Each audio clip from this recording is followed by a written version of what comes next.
Welcome back, beautiful people of this earth. We're here for another podcast by yours truly. The podcast is called Nurture the Mind. Um, so today it's going to be kind of like a very free flowing session, which is what I normally do. I don't really have a topic in mind. I just know that I want to make a video and a podcast. I haven't done one since I talked about Brockhampton breaking up, and that was like 3 weeks ago. So I definitely feel like this is overdue.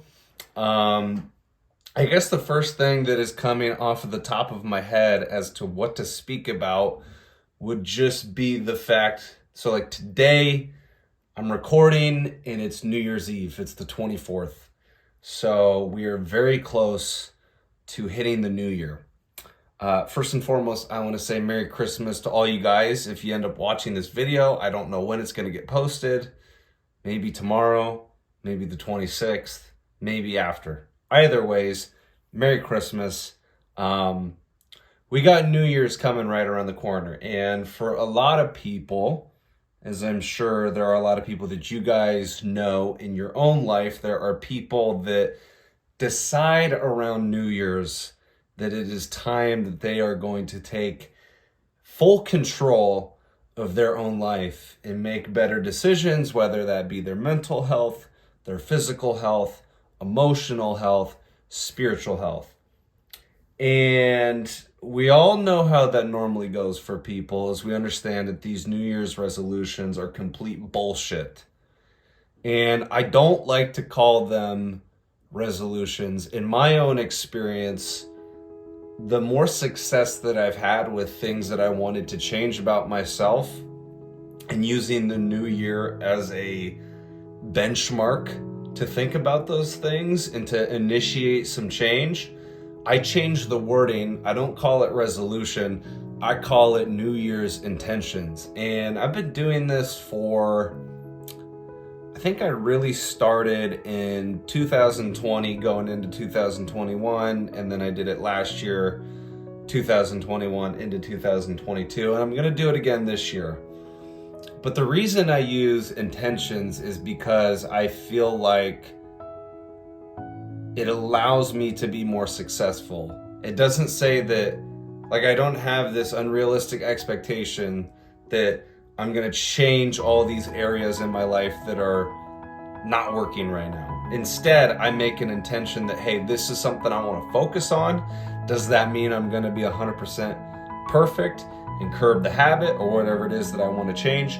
No. I know that I'm going to fail from time to time, but the idea is just striving for improvement and putting that little bit more of a loose label around it has allowed me to be more successful in making some, I would say, some pretty serious changes over the last 2 years, because all of the intentions that I've put out in these last 2 years have come true to some degree. Again, I may have not been 100% successful. I maybe haven't 100% curbed that bad habit that I wanted to get rid of, but I made some significant strides and improvements in the direction that I was trying to go towards. And so I guess maybe this video is going to take direction in that shape, that if you are one of those people that is trying to develop some type of New Year's resolution to get everything moving in the right direction, you need to change your way of thinking. It can't just be that you're going to change all of this shit in 1 year, or like all of a sudden you're going to get healthy. Well, if you've been unhealthy for like 10 years and you're like, oh my God, this is the year, you're going to be set up for disappointment, because you're going to give yourself a way out. You know who you are. You know how your brain works. It tries to smooth you over with bullshit narratives in your head, and you believe it every single time. So I just want to put this message out because it's not the right way of approaching it. And I'm not saying my method is the best way to approach it. I'm just saying it's helped me be a little bit more successful in whatever it was that I was trying to change about myself. So take that with a grain of salt. I'm just giving you some knowledge that I have. The second part of this is I'm a personal trainer, and I have been for almost 9 months now. And I can speak from that perspective. In these 9 months, my experience has been, I've worked with about 30 plus clients. And from all the clients that have come in, there's a very small percentage, a very small portion of them that actually put in the work, change their habits to become a completely different person. So I also want to tell you guys, it is extremely rare that you can change these things around. You got to be committed, you got to be dedicated, you got to be diligent, you got to look inside of yourself, you got to get introspective, you got to be willing to develop some type of self-awareness to catch yourself when you're going off track. Because again, me here, Cole Poots, I'm speaking from experience that although I feel like I have a lot of things in order in my life, I have a lot of good habits that I abide by. I've set a personal standard for myself. I veer off. I veer off from time to time, and I make mistakes. And the key is like not allowing yourself to get too discouraged with that, and then get back on track, hop back on the horse. And so I'm saying this as a personal trainer. I'm not perfect, but I recognize that in myself when I'm going off the beaten path. I just want to say though, mapping out this percentage with my clients, it's very rare that I'll find a client that not only comes in for their workouts, but then puts in the work outside of our weekly session, and then they start coming in 4, 5, 6, 7 times a week to do a workout on their own, and then they try and change their diet, and then they change their belief systems, their values, the way they approach life. It's very rare that that happens. It takes a special person to develop that. And so that's another note where we could all be a little bit more realistic towards ourselves in what we expect to change in a given time frame. You have to understand that this is a long-term game. You're playing a long-term battle called life, and it's not going to change in 1 year. This could be the year that you turn things around. I'm not saying it's not. I'm just saying be a little bit more realistic with yourself. Be gracious to yourself when you fuck up and you make mistakes, and make sure that you get back on the horse. But going back to what I was saying about my clients is it is just so incredibly hard to get people to change. And what I have realized as a personal trainer, mind you, I didn't have any background in personal training before I came here. This was just a stroke of luck. This was a stroke of God. I left COC and I got this job, and it was an easy transition. I got the job offer. I've talked about it on the podcast and on the YouTube channel maybe a few times in separate videos. But it was effortless the way that I got here. So I've learned a bunch of lessons ever since becoming a personal trainer at Anytime Fitness Norwalk here in Iowa. And one of the biggest things I've learned in the beginning is, especially with my clients, because I tend to be pretty hard on myself. So if I get somebody that comes in, buys personal training as a package, and they're not seeing the results that they want to, I take that a little bit personally. Like, man, am I not giving them the right workouts? Am I not pushing them hard enough? And I've seen I've seen this pattern in people where, I think I'm starting to do a fine job on my own crafting these workouts, but I understand now that it doesn't just come down to that one weekly session that we have. You could compare this to talk therapy, which there are parallels between, believe it or not, there are parallels between physical training, being a personal trainer, and talk therapy. I mean, you're in a session with somebody for 45 minutes, and yes, you're doing a physical workout, but you're also talking to that person for 45 minutes. You do this every single week. You get to know your clients. They complain to you about their issues.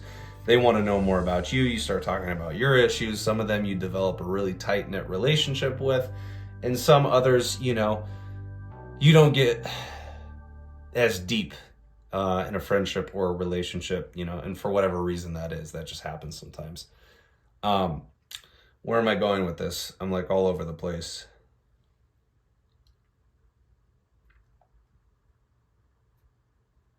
losing my train of thought. I hate when that happens. It is a bitch. It is a bitch. It is a son of a bitch.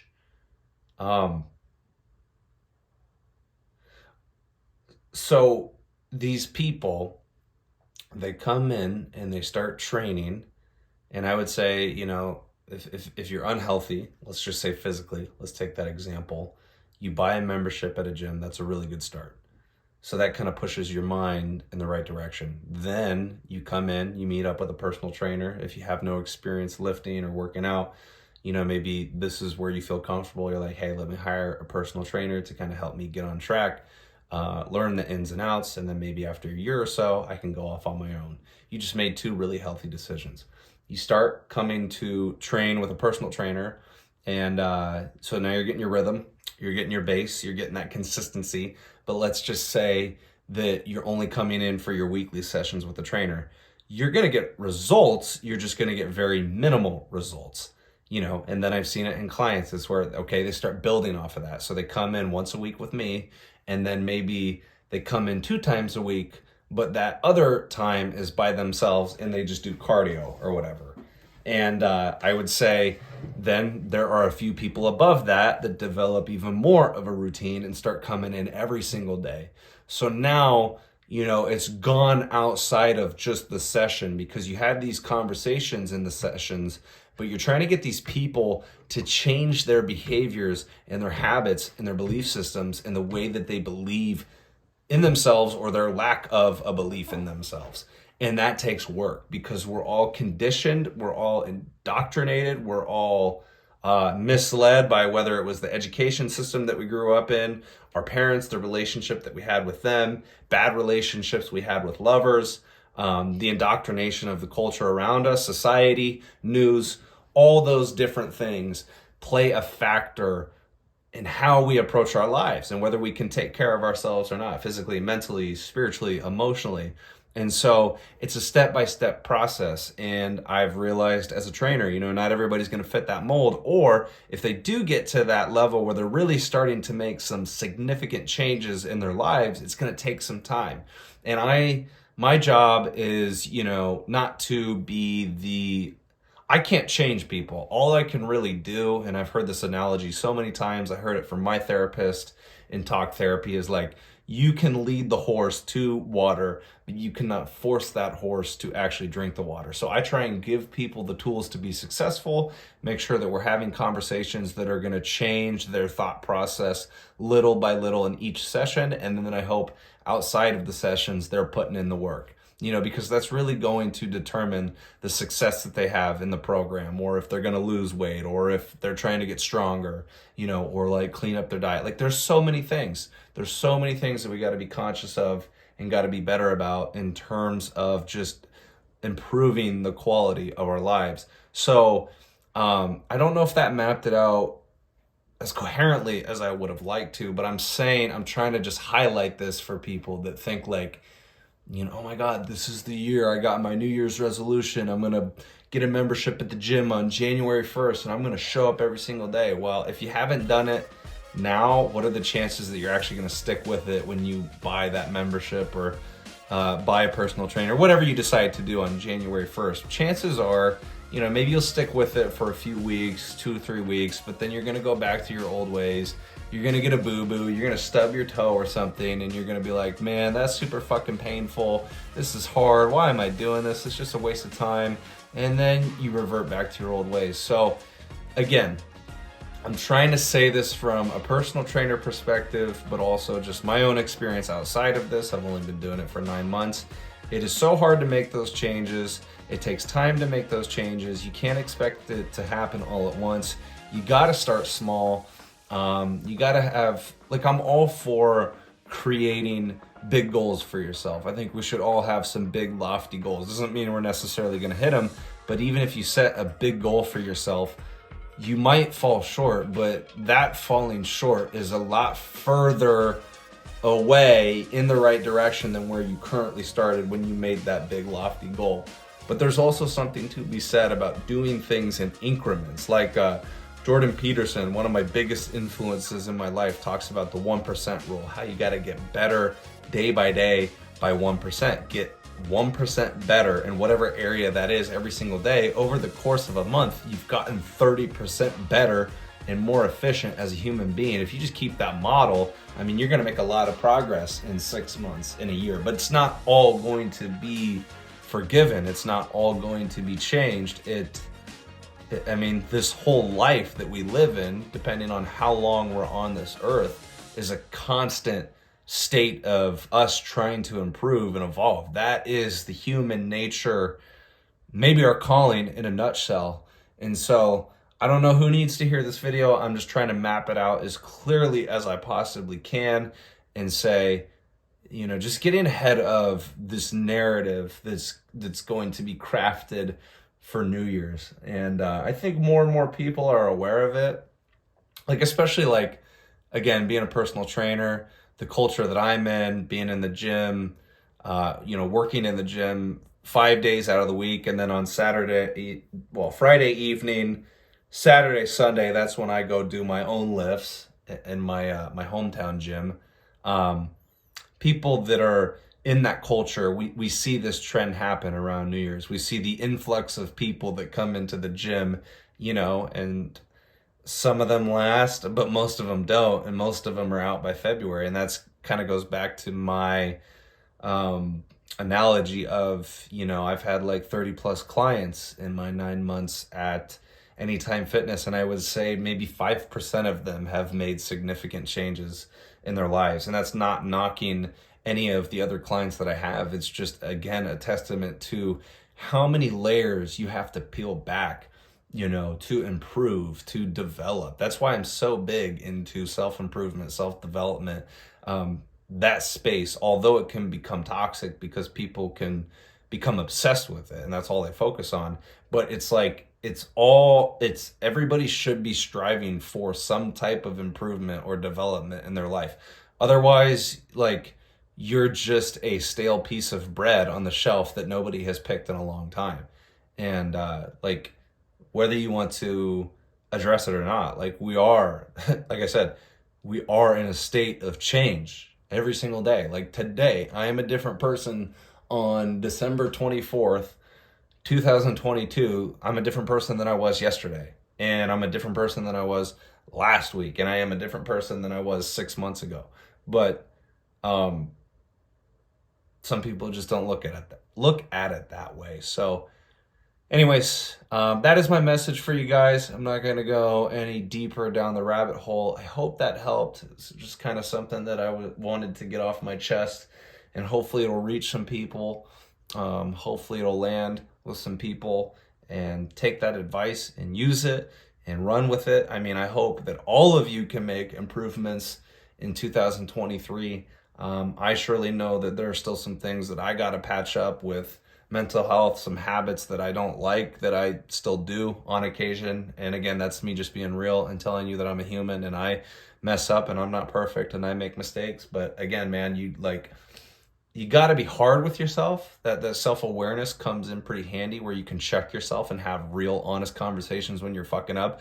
And that does serve a purpose, but you also have to be able to rein it in and give yourself some grace. Because if you were to just chip away at your conscience for making a mistake, you're going to feel pretty shitty about yourself. So you got to be gracious, you know, when, like I said, when you fall off the horse, and just get the fuck back on and keep riding. And eventually, hopefully you'll reach a place where you're just not making those mistakes as much. And I think that's what you should strive for, is like, not perfection, because perfection doesn't exist, but just to make those mistakes less and less and less. And then maybe by a stroke of good luck, you might never make that mistake again, because you've learned through enough trial and error how to avoid it. That's what you should strive forward to do in 2023. So anyways, I'm going to close this out, guys. Thanks for watching the video. Listening to the podcast wherever you get it. If you come to YouTube and you watch the video version, or whether you're on a different podcast app and you're listening to me auditorily, I appreciate it. And as always, at the end here, I just ask that if you got anything of value from this message, please share it with other people. That's the best way to grow this channel, this podcast, this message. It is my dream to make this become a source of income in the future. Once we hit the beginning of 2023, I will have been doing this YouTube podcast thing for 3 years, which is just crazy that all that time has amounted and passed already. And it also just shows that it takes a long time to get these things off the ground and running, and you got to be patient with it. So again, I would just appreciate it if you guys shared this message, passed it on to a friend, shared it on social media, told somebody about it. It would mean a lot to me to just share the message and help this channel and podcast grow. I'm going to cut it off there. Thanks for stopping by. Again, have a good Christmas. Stay safe out there. Stay warm. I know in the Midwest, especially where I live, it's really fucking cold right now. So wherever you're tuning in from, have a great holiday season and don't party too hard. I will see you guys on the next video, the next podcast. All right.